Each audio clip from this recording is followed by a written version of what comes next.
오늘 증거할 하나님의 말씀의 제목은 우리 권과 순서에 따라서 십자가 예고, 요한복음 13장 31절로 38절 말씀을 중심으로 십자가 예고 이런 제목으로 말씀을 증거하고자 합니다.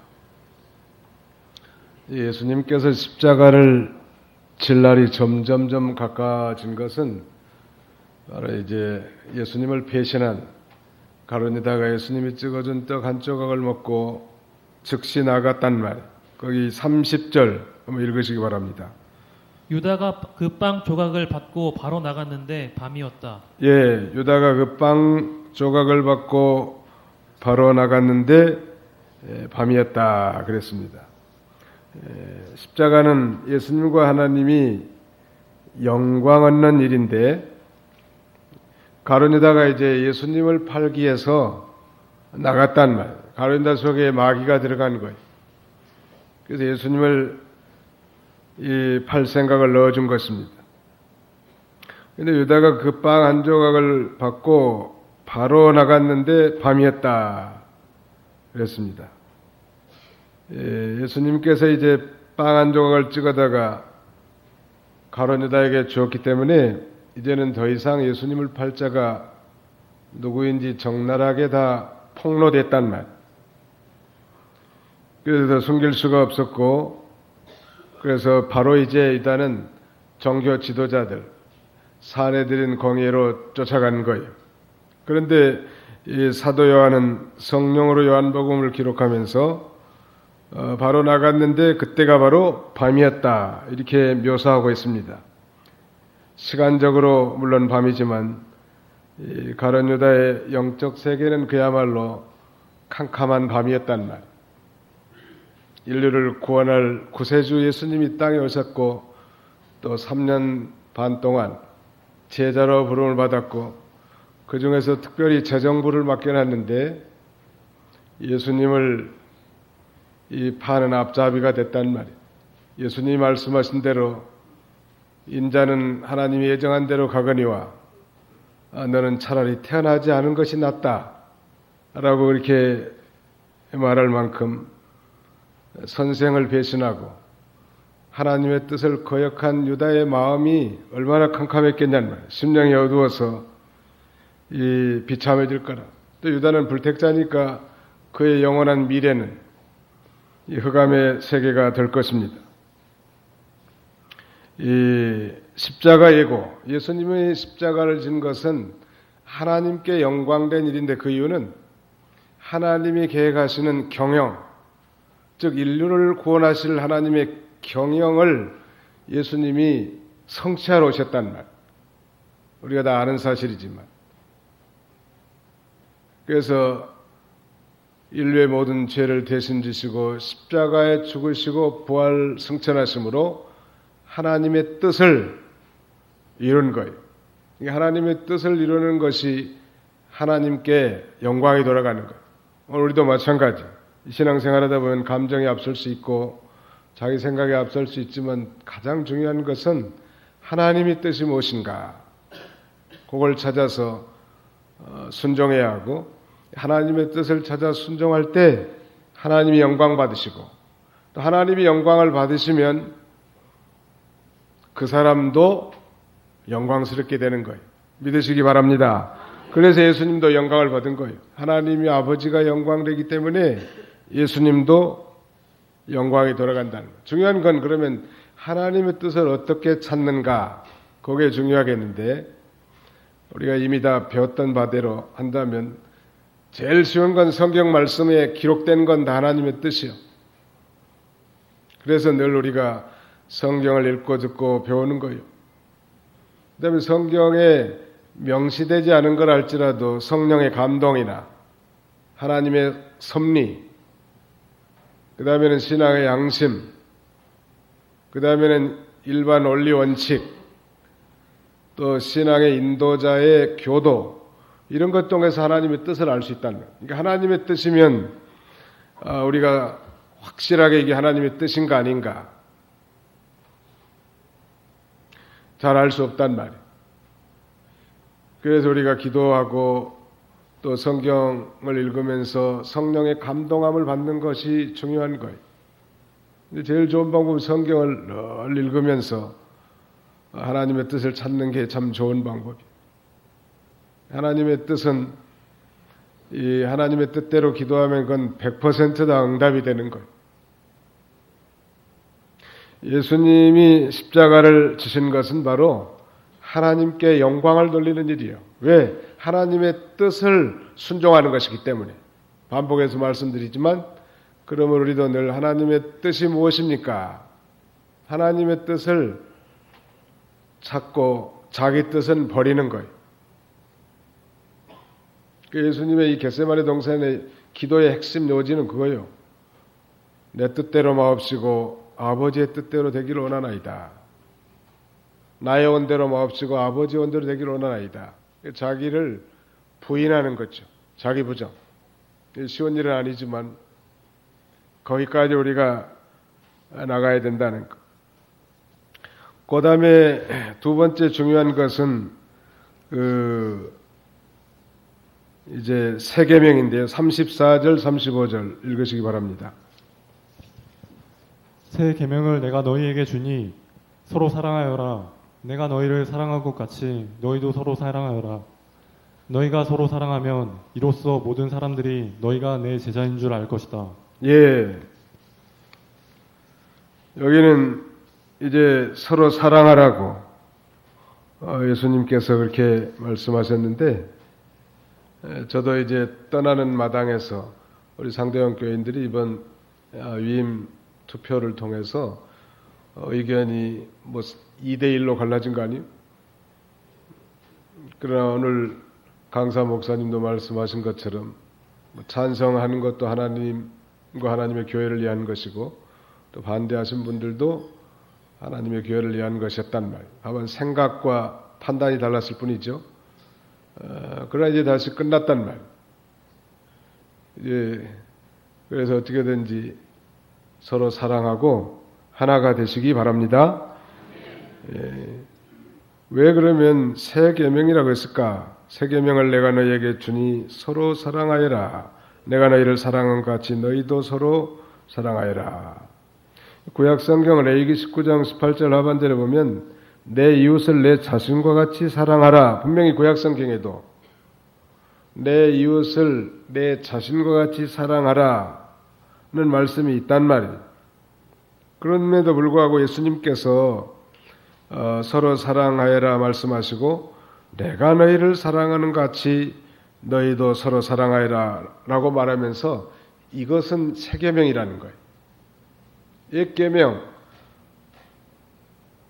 즉 이 구약의 율법에도 분명히 내 이웃을 내 자신과 같이 사랑하여라라는 말씀이 있는데 예수님은 다시 말씀하면서 이것을 새 계명이라고 했을까? 좀 우리가 궁금한 건데 차이점이 있다면 내 자신과 같이 사랑하라는 것 차원과 그리스도께서 너희를 사랑한 것 같이라고 하는 차이. 전자는 인간 중심이라고 한다면 후자는 신본주의적인 것이란 말이에요. 그런 차이가 있습니다. 그래서 여기 새 계명, 이 새롭다는 이 말은 이웃사랑의 성격 자체의 차이가 있다는 거예요. 옛 계명, 말씀드린 대로 내 이웃을 내 자신과 같이 사랑하여라 하는 옛 계명은 아브라함의 자손으로 선택받은 이스라엘 민족이 이웃을 같은 선민으로서 사랑하라고 하는 인간적인 범주 안에라고 한다면 새 계명은 예수 그리스도의 희생적 사랑의 근거에서 이웃을 한 몸으로서 사랑하라고 하신 신적 차원의 명령이라고 할 수 있습니다. 그러니까 인간적 범주죠. 지금은 선택된 백성 안에서 내 이웃을 사랑하라는 것. 그래 이제 예수님 말씀하신 이 새 계명, 내가 너희를 사랑한 것 같이 너희도 사랑하여라. 이거야말로 이 하나님의 절대적이고 자기생적인 사랑이죠. 그러니까 이제 뭐 유대인들끼리만 사랑하는 것도 아니고 예수 그리스도의 제자들 간의 사랑만도 아니요. 유다와 같이 배신자도 사랑하고 또 십자가상의 강도도 사랑하고 심지어는 원수까지도 사랑해야 될 걸 가리키는 거예요. 그러니까 새로운 차원의 계명이죠. 옛날에도 서로 사랑하여라는 말씀이 있지만 예수님이 이렇게 말씀하신 것은 자기가 이제 십자가에 얼마 있으면 달려 돌아가셔서 인류를 구원하실 것인데, 그러니까 자기 희생적 이 사랑은 어떤 조건도 없는 그야말로 unconditional love란 말이에요. 무조건적 사랑이에요. 아무튼 우리 상대원 교회가 좀 사랑이 넘치는 교회가 됐으면 좋겠습니다. 요한일서 5장 1절로 3절 한번 읽으시기 바랍니다. 요한일서 5장 1절로 3절. 예수께서 그리스도이심을 믿는 자마다 하나님께로부터 났다. 낳아주신 분을 사랑하는 자마다 그분에게서 태어난 자도 사랑한다. 우리가 하나님을 사랑하고 그분의 계명을 지킬 때에 이것으로 우리가 하나님의 자녀를 사랑하는 줄을 안다. 예, 예수께서 그리스도이심을 믿는 자마다, 즉 그리스도인들, 성도들은 다 아버지 하나님께로부터 태어난 자들이요. 그러니까 그 아버지 하나님은 사랑의 하나님이고 아버지란 말. 그러니까 아버지 밑에 태어난 모든 자녀들, 저나 여러분들은 다 사랑이 많으신 한 아버지를 섬기고 우리는 다 형제들이란 말. 그러니까 아버지께서 우리를 사랑한 것처럼, 먼저 우리를 사랑하셔서 독생자를 주신 것처럼 마땅히 중생한 그리스도인, 거듭난 성도는 그 본성이 사랑이란 말이에요. 그래서 우리는 이제 사랑할 수 있는 말하자면 자격자유. 옛날 자연인으로 있을 때는 그건 인간적인 사랑이죠. 아무리 뭐 어머니의 사랑이 고귀하고 희생적이라 할지라도 자식을 향한 어머니의 사랑도 인간적이 어떤 면에서는. 그러나 우리 이제 예수 믿고 거듭난 그리스도인들은, 말씀과 성령으로 거듭난 크리스찬들은 하나님의 본질이 사랑이기 때문에 사랑을 할 수 있는 겁니다. 아무리 이기적인 사람도 이제 이타적인 사람으로 바뀔 수 있는 거예요. 어떻게 그게 가능할까? 영으로 살면 가능한 거예요. 중생한 영이 성령의 인도를 따라 그 다음에는 하나님의 뜻을 순종하는 거예요. 이 사랑이라는 건 바로 성령의 첫 번째 열매이기 때문에 이 성령 충만한 삶을 살 때 사랑할 수 있단 말. 나는 원래 생겨 먹기를 그렇게 먹었으니까 못한다. 그게 아니고 참으로 거듭난 그리스도인들은 이제 진정으로 형제를 사랑할 수 있고, 그 다음에는 형제들끼리 그래 서로 사랑한다고 하면 그 사랑은 정말 예수님의 과연 제자들이구나. 그걸 다른 사람이 보고 알 수 있는 표시가 된단 말.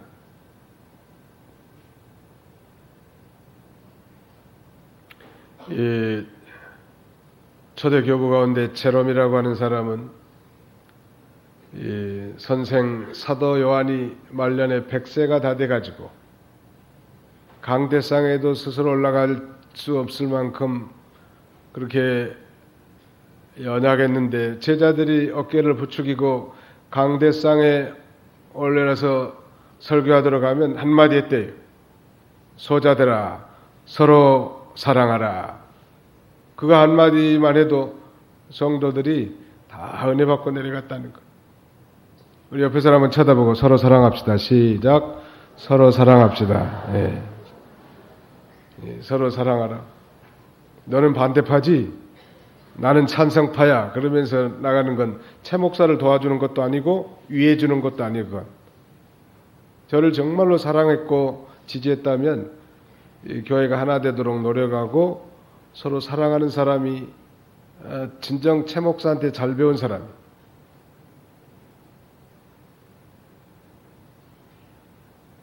사랑은 율법의 완성이라고 했는데 뭐니 해도 사랑하면 모든 계명을 다 지킨 거나 마찬가지. 다른 사람 뭐 이거 지적하고 저거 지적하고 그럴 수 있지만 그러나 그것도 사랑이 없으면 그 무슨 소용이 있겠습니까? 그래서 예수님이 최후에 이제 그날 저녁에 잡혀서 다음날 처형될 건데 마지막 순간에 내가 너희에게 새 계명을 준다. 서로 사랑하라는 것인데 내가 너희를 사랑한 것처럼 너희도 서로 사랑하여라. 내가 너희를 사랑한 것처럼 이것은 아까 내 자신의 몸처럼과 비교되는 것인데 대조되는 것인데 예수님이 이제 우리를 위해서 죄 없으신 분이 십자가에 달려 대속적 죽음을 죽으시잖아요. 자신의 목숨을 촉에같이 버리면서까지 우리를 사랑하신 그 사랑을 예수 믿는 사람들은 다 받은 자고 성령으로 우리 심령 가운데 그 사랑을 부어넣은 자예요. 그러니까 어떻게든지 이제는 사랑의 사람이 돼야 돼. 어떻게든지 사랑하자면 뭐 허물이 안 보인다고 하잖아요. 얼굴이 좀 얽은 곰보라도 너무너무 둘이 사랑하면 그 곰보 자국이 여드름 자국 정도로밖에 안 보인다는 거예요. 사랑하니까 그 허물이 다 감춰지는 거예요. 사랑하지 않으면 아주 뭐 여드름 자국도 곰보 자국으로 확대시켜 놓는 거예요. 사랑은 성령의 첫 번째 열매입니다. 그래서 성령 충만하려면 기도가 앞서야 돼요. 늘 기도하고 말씀을 묵상하는 사람은 성령 충만할 수 있단 말이에요. 죄를 회개하고. 성령이 충만한 사람들은 사랑으로 모든 사람을 대할 수 있다는 것. 구약시대는 그런 사랑을 알지 못했단 말이에요. 옛계명. 새계명은 바로 이 새로운 차원. 예수님이 택한 백성들을 위해서 십자가에 죽으신 그 사랑의 새로운 국면, 깊은 영적 사랑의 본질을 새로이 나타내 보여주신 것입니다. 그 다음에 마지막 36절부터 읽으시기 바랍니다. 시몬 베드로가 예수께 말하기를 주님 어디로 가십니까 하니 예수께서 그에게 대답하셨다. 내가 지금은 내가 가는 곳으로 나를 따라올 수는 없으나 나중에는 따라올 것이다. 베드로가 또 말하기를 주님 왜 제가 지금은 주님은 따라갈 수 없습니까? 제가 주님을 위하여 제 목숨을 내어놓겠습니다 하니 예수께서 대답하셨다. 내가 나를 위하여 내 목숨을 내어놓겠느냐? 내가 진정으로 내게 말하니 닭이 울기 전에 내가 나를 3번 부인할 것이다. 예, 베드로의 장담 36절 38절. 어떻게 보면 베드로의 신앙 상태라고 할 수 있겠는데요. 시몬 베드로가 예수님에게 뭐라고 말하냐면 주님 어디로 가십니까? 예수님이 이제 가신다고 하니까 그 위에 33절 한번 읽어주실래요? 자녀들아 내가 아직은 잠시 너희와 함께 있을 것이다. 곧 너희가 나를 찾을 것이나 내가 유대인들에게 내가 가는 곳에 너희가 올 수 없다 고 말한 것처럼 지금 너희에게도 말한다. 예, 예수님이 이제 가신다는 거예요. 섭섭하잖아요. 최 목사가 이제 장대영교회 떠나면 섭섭한 사람들도 있을 거라고. 속시하는 사람도 있겠지만 섭섭한 사람도 있을 거라고. 그러니까 이제 14장에 보면 근심이 들어온 거예요, 제자들에게. 예수님만 따라다니면 참 좋았었는데 예수님이 떠나신다고 하니까 근심이 들어와서 예수님께서 14장 1절에 그렇게 말씀하시죠. 너희는 마음에 근심하지 말라. 하나님을 믿으니 또 나를 믿어라. 생사복의 주권자가 하나님이시고 예수 그리스도를 믿음으로 말미암아 죄 사함과 구원을 얻었지 않느냐. 또 예수님이 십자가를 지시고 부활 승천해서 하나님 아버지께로 가시는 거 가야 처소를 다 예비할 수 있는데 처소를 다시 예비하면 다시 와서 저들을 영접하겠다고 말하지 않았습니까? 근데 근심이 생긴 거예요. 예수님은 하나님의 뜻을 순종해서 가는 거니까 당당하게 이 하나님 앞에 감사하고 영광을 돌려야 되는데 제자들에게 그런 근심이 들어오는 거예요. 그래서 이제 연장선상에서 시몬 베드로가 예수님이 간다고 하니까 영적 무지 상태에서 그렇게 질문합니다. 주여 어디로 가십니까? Where are you going the road? 주님 어디로 가십니까? 잘 모른다는 거예요. 주님이 가신 건 바로 가신다는 얘기는 십자가를 지시고 부활하셔서 이제 승천해 가지고 하나님 앞으로 가신다는 얘기인데 영안이 어두우니까 잘 몰라요. 그래서 그렇게 질문한 것입니다. 그때 예수님께서 자신이 가시는 곳에 베드로가 지금은 따라올 수 없지만 나중에 후에는 따라오리라고 그렇게 대답하신 것입니다. 이건 무슨 말인가 하면 베드로가 이제 예수님이 잡히실 때는 예수님을 부인하지만 나중에는 예수님을 위해서 순교 당할 것을 증거하고 있는 것입니다.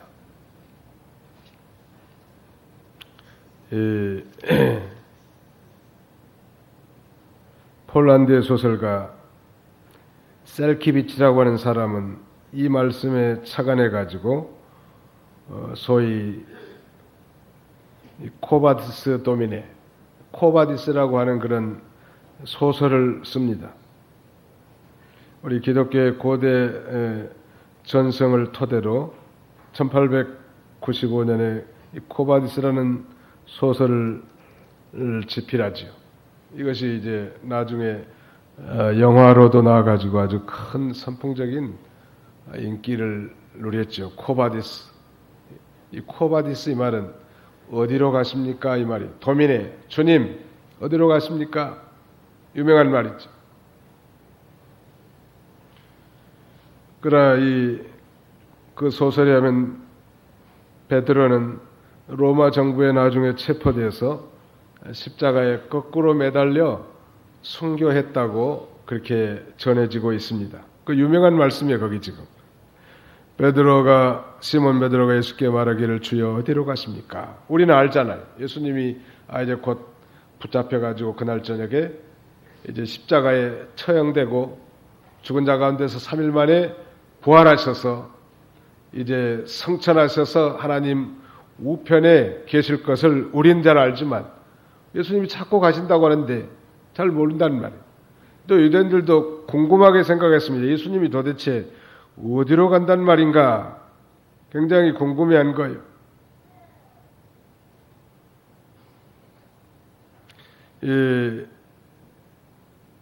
그 다음에 또 베드로가 이렇게 말합니다. 내가 지금은 내가 가는 곳으로 나를 따라올 수 없으나 나중에는 따라올 것이다. 그러니까 베드로가 주님, 왜 제가 지금은 우리를 따라갈 수 없습니까? 제가 주님을 위하여 제 목숨을 내어놓겠습니다. 아주 대단한 이 신앙적 각오를 말하고 있는데 예수님 뭐라고 하시는가 보세요. 38절에 내가 나를 위하여 내 목숨을 내어놓겠느냐? 내가 진정으로 내게 말하니 달 기울기 전에 내가 나를 3번 부인할 것이다. 아니, 목숨까지도 내놓고 내가 주님을 따라가겠다고 하는 종주 각오를 말했는데 예수님은 달 굴기 전에 내가 나를 3번이나 부정할 거라고 그렇게 말한 거예요. 베드로의 장담이 왜 실현되지 않았을까? 한마디로 말하면 믿음이 어리고 영적 실력이 없어서 그런 거예요.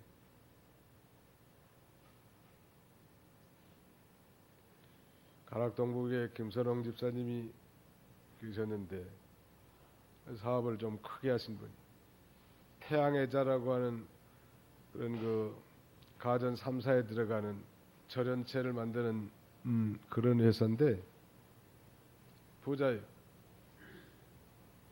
가락동 교회 가서 심하는데 묻지도 않는 말을 그렇게 하더라고. 목사님 제가 예배당을 하나 지어가지고 봉헌하고 가겠다는. 난 상당히 기대를 많이 했는데 이제나 말할까 저제나 말할까 말이 없어. 그냥 한 해는 몇 분하고 같이 성지 순례를 갔다 오셨는데 그 시내산에 낙타 타고 올라가는데 숨이 헐떡거리더래. 그래서 병원에 와서 삼성병원에 가서 진단을 해보니까 폐가 그 점점점 그 기능이 상실되는 그런 병이요. 폐 무슨 증이요 그게? 폐섬유화증, 그게 온 거예요. 어느 정도 심각했는가? 그 부랴부랴 신방 갔더니 의사가 얼마 못 산다고 그랬다는 거. 그래도 그 양반이 뭐 남자다운 양반이 눈물을 뚝뚝 흘리면서 제 손을 붙잡으면서 뭐 1년 반만 자기 생명을 연장시켜주면 예배당 하나 짓겠다는. 근데 그 말한 대로 한 달 반 만에 세상 떴어요. 부인하고 아들이 의사인데 유언을 했어도 그 남편 만난 믿음이 없단 말이에요. 그 결국은 못하고 전당 간 거예요. 장담은 뭐 땅꺼지게 무슨 뭐 예배당 하나 짓겠다고 했는데 왜 못했는가? 그만한 믿음이 없고 첫째, 둘째는 실력이 없는 거예요. 이거 베드로도 우리가 주님의 말씀을 많이 배웠고 주님을 따라다니면서 많은 표적과 기적을 다 목격한 사람 아니요? 예수님의 수제자로서. 그런데 예수님께서는 내가 다 굴기 전에 내가 3번 나를 부인하리라고 단호하게 말씀하셨고, 실제로 그 3번째 부인하는 것은 말씀드린 대로 아주 연약한 여종 한 비자 앞에서 예수님을 모른다고 저주하고 맹세하면서 예수님을 부정해버립니다. 왜 그런 현상이 생겼는가? 그것은 영적 실력이 모자라고 믿음이 연약한 거예요. 우리는 하나님의 일을 위해서 대단한 각오가 필요하지만 그 각오를 실천하는 일은 인간적인 결심이나 혈기, 각오를 가지고 되는 게 아니라는 것. 오직 성령의 충만하신 능력으로서만 가능한 거예요. 실제로 이제 베드로는 그때 이제 이후로 전설에 하면 닭이 올 때마다 베드로는 통곡하면서 회개했다고 하는 전설이 있는데, 이제 예수님이 부활 승천하신 다음에 오순절에 성령이 강림하고 성령 충만한 이후에 베드로는 전혀 다른 인간으로 바뀝니다. 자, 사도행전 4장 19절로 21절을 읽으시기 바랍니다. 사도행전 4장 19절로 21절. 그러나 베드로와 요한이 그들에게 대답하여 말하였다. 하나님보다 너희의 말을 듣는 것이 하나님 앞에서 옳은 일인지 판단해 보아라. 우리는 보고 들은 것들을 말하지 않을 수 없다. 그러나 그들은 백성들 때문에 사도들을 어떻게 벌해야 할지 알지 못하여 사도들을 더욱 위협한 후에 풀어주었으니 이는 모든 이들이 그 이루어진 일에 대하여 하나님께 영광을 돌리기 때문이었다. 예, 그러나 베드로와 요한이 그들에게 대답하여 말하였다. 하나님보다 너희 말을 듣는 것이 하나님 앞에서 옳은 일인가 판단해 보아라. 옛날에는 뭐 아주 연약한 여종 앞에서도 예수님을 부정했던 이 베드로가 아주 뭐 서슬퍼런 종교 지도자들 앞에서 당당하게 하나님보다 너희 말 듣는 것이 하나님 앞에 옳은 일인가 판단해 보아라. 이렇게 담대하게 나올 수 있었던 것은 그가 오순절 성령을 받고 성령에 충만한 사람이 되니까 그야말로 주님을 위한 순교도 불사하는 위대한 믿음의 소유자가 될 수 있었다는 것. 오늘 우리 상대형 교인들도 이런 성령 충만해서 능력 있는 사람들이 돼서 많은 사람들을 그리스도께로 인도하는 그런 능력 있는 전도자, 성도님들이 다 되시기를 주님의 이름으로 축원합니다.